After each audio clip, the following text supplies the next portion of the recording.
I want to start out by saying that in general, not individual, but as a nation, we've enslaved the Asian world. Everybody knows that. The audacity to complain about slavery that was mainly pushed by either Black people in the 1600s or even, well, white people don't complain about it, but yeah, everybody's been enslaved by their own.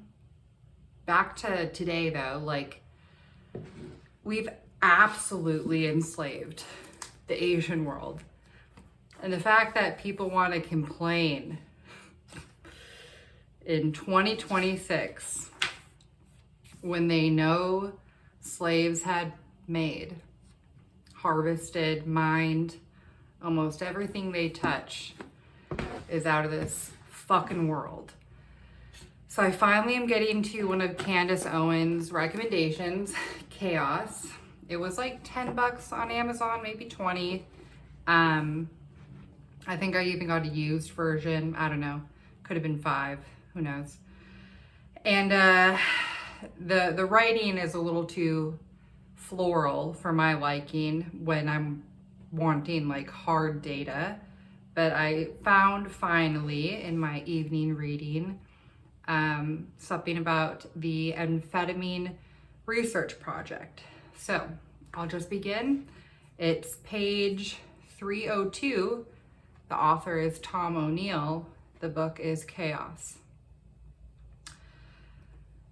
To ensure success, Smith argued, researchers had to protect their subjects from criminal prosecution, concealing their activities from the police and granting them anonymity in all reports. The amphetamine research project then had something resembling police immunity baked into its very mission. Smith ran the amphetamine research project out of the Haight-Ashbury Free Medical Clinic. That's San Francisco, by the way, which had just opened the previous summer. Soon, he was spending so much time there that he made a proposition to his only parolee client. This is the 60s also, by the way. America, San Francisco, California, 1960s. Back to the book. Instead of meeting with Manson, a cult leader, in downtown San Francisco, where Smith had an office, why not just meet at the clinic? Okay. I meant actually to read this page. Page 300.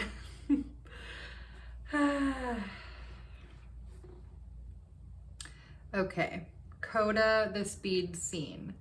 Smith may have had ulterior motives when he told Manson to move to Haight-Ashbury.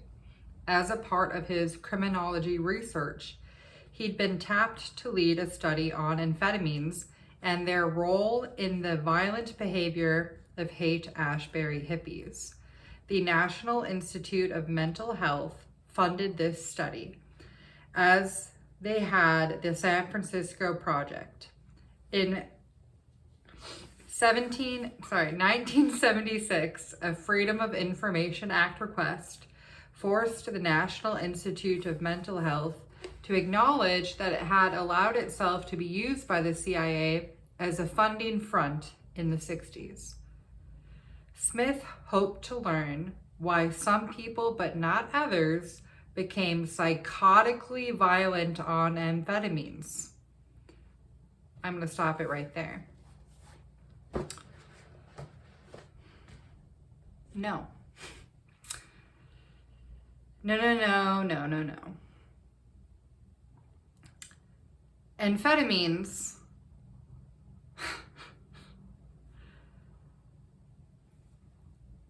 have no place in medicine. Back to slavery in the Asian world, amphetamines have powered that hard industrial labor, like they've powered hard industrial labor in construction, mining, farming. So it had less to do about wanting to see why some others became psychotically violent, but rather at what point can we expect to have to monitor psychotic violence? Oh, the Industrial Revolution. When will you be confronted head on? You know what I mean. But the author was right with this. Then he goes, and to see if this violence could be controlled. Yes. Wow. And then, of course, by the 90s, children get prescribed amphetamines as young as kindergarten. Probably, well, in utero as well. Because, of course, everything really does become in utero. Because you say, oh, well, we're experimenting on a, you know, there's too many variables. We'll need a consistent measurement. You'll have to begin the experiment in utero, actually. That was the argument as we are all living in it today.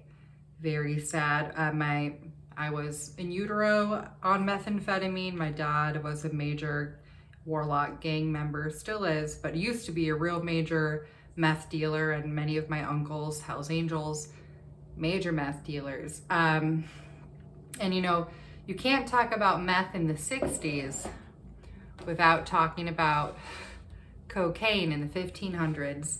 So I want to dial it back to history because I find that cathartic. People want to immediately jump to blame somebody, but let's get the full scope, then blame people, and that works out better for court anyway.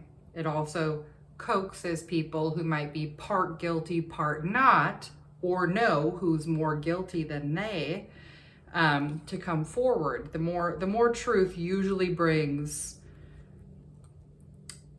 a thirst for more truth, an addiction for truth. So I'm trying to think. I have my Royal Society book here with me, Seeing Further with Bill Brinson. And yeah, cocaine wouldn't have really been necessary until agriculture was stabilized. So that would have come after coffee, which was right along with sugar out of Africa. You know, Ethiopia is said to have first stabilized the coffee bean.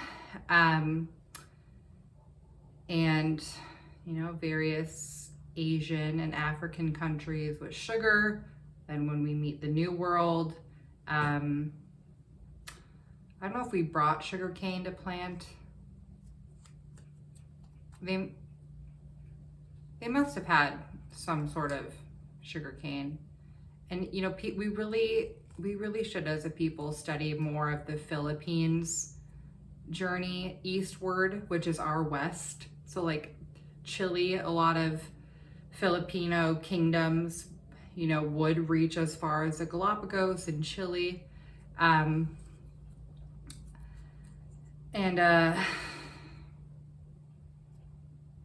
Yeah, well, I guess the Galapagos is like deemed inhabited, but it was likely ceremonial. It's a pretty long way to make it, and you'd want to celebrate if you got from the Philippines to Chile in South America.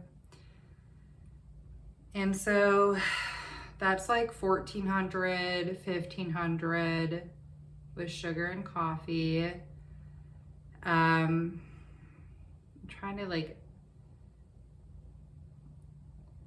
and then you have your metals for wartime, but like you're just reusing those. The population isn't exactly exploding to where you need so much rebar to build, you know, these massive apartment structures that we now need. And so I guess it would have been like the coca leaves in South America that really would have came to I guess let's just like point fingers at our founder, which was nice of them to organize that way. So like England would have gotten cocaine as regular usage after defeating the Spanish Empire, which came with the revolution in America. And I'm just assuming that. So sorry, this is like my theory, and then whatever. I'm just building a research project here while nobody's, getting to the crux of the Epstein argument. Just if one fucking person could say, what about all the other gangs that traffic children, the natives, the blacks, other groups of whites, the Mormons? So just if people could, start doing that, that'd be fucking cool. I cannot tolerate much of that right now. So we're going to talk about this. Man, and I guess, they do say in World War II, the Japanese invented amphetamine. However, no, because it's never the faces when we're this far past the invention of the printing press, which was 1500, and the fact that nobody realizes really what they want to do is harvest and own their own land. The chief meaning of freedom is to control your own business, your own livelihood, to not be taxed to death, knowing your children are going to be taxed to death incrementally more. And so I thought that, this was nice to find that there was a Freedom of Information Act request in 1976. So just really fuck all of you over 40, just get fucked, you lazy, selfish pieces of shit. All of you are going to be in retirement homes, and I want to tell you something. Nobody's going to give a fuck about how you're treated when they can't afford to live anyway. So that's how I feel about anybody over 40 right now, really. Like, you people are so fucking selfish.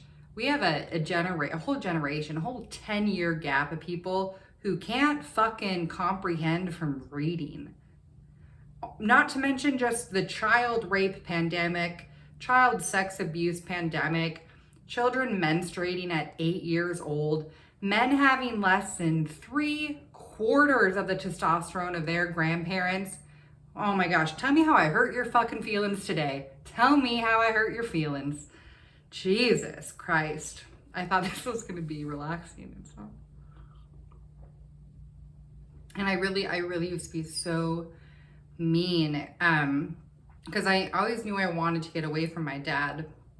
And I always knew, I saw what I would see normal women come in my dad's life, do meth, and just be a monster. And I always blamed them. And I'm like, no. They did this to you. Knowing exactly when you would break, knowing that the hospital would call you a drug addict, knowing that the police would call you a drug addict. They did it in such a calculated way. And I hear that from so many other survivors from the gangs that tortured me. Especially, I remember one, I was in jail, of a tribal woman, Fond du Lac tribal, I believe. She was like, she was telling me a story. She was like, I was just at the Edgewater, which is this hotel. And then I don't know, it came over me. And then she like got picked up using meth. And I was like, no, I know what came over you. They want to own you for property because they have no other way to feel satisfied in life. Evil has to exploit the innocent. Otherwise, it's not satisfied. And so it's absolutely true. And I'm glad I found this. Thank you, Candace Owens, for recommending it. And happy Chinese New Year coming up on Tuesday. Too bad the adults in the state couldn't be well put together enough to just open a debate stage, in the hotbed of a lot of this argument, which is the Iron Range of Minnesota in Duluth, Minnesota. But anyway, you know what? This is actually on, I'm gonna leave it here because this is just for Candace Owens. This was on my tea bag. I forget what kind of tea I'm having. Nettle. I'm having nettle tea. It's lavender tea. I can't even lie to her. But I do need some nettle, and I think you might like it too if you've never had nettle tea. Anyway, he who wants a rose must respect the thorn. And it says it's a Persian proverb. And yeah. So I guess I really do just need to come back to what I'm alleging, and that's that the invention for methamphetamine, the narrative now is the Japanese invented it in World War II. No. It was already invented. They held on to it till it was useful to use to manipulate the populace. That is what happened. That is what is happening. You're welcome. Good night. Take a deep breath and just, everybody like hold on to your butts, because it's gonna get sad, but there are answers. Just please be brave enough to ask the questions, and I don't care what kind of education you have, who you are, where you're raised. If it doesn't pass your common sense, don't let it pass it. Say, wait. Okay, thank you.